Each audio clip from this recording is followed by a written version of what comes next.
Welcome back to Primetime News, and a special welcome once again if you're watching online at onespotmedia.com.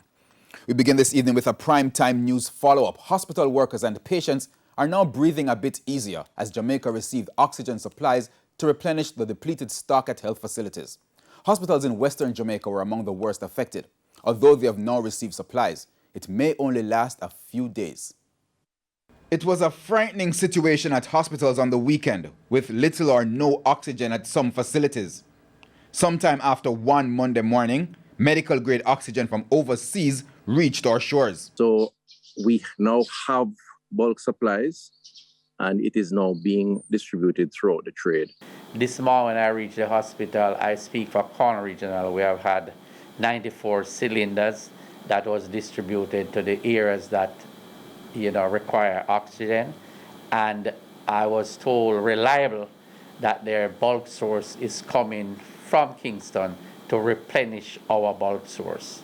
Clinical coordinator for the Western Regional Health Authority, Dr. Delroy Frey, confirmed that the bulk source reached Falmouth, the Cornwall Regional and Savannah Lamar hospitals late Monday afternoon. There has been an increased demand for oxygen at hospitals as the number of COVID-19 patients have surpassed available bed space over the past month. It's understood that doctors and nurses have had to find creative ways to keep patients alive with the limited oxygen. Believe me, there are some very ingenious methods that were used in order. Every day we have to reassess what we have and to see how we deal with this situation. And I'm happy to say that we managed this as best as we could under the circumstances.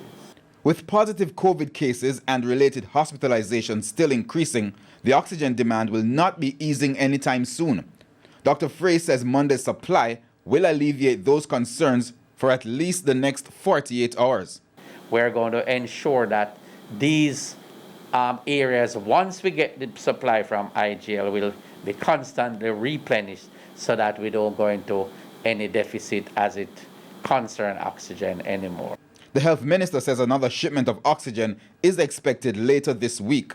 We just have to plan accordingly because the quantities run out quickly. A big part of it is importation, getting it from the sources around the world because everybody has a demand issue. But I can say that we're past the worst now, at least for the time being.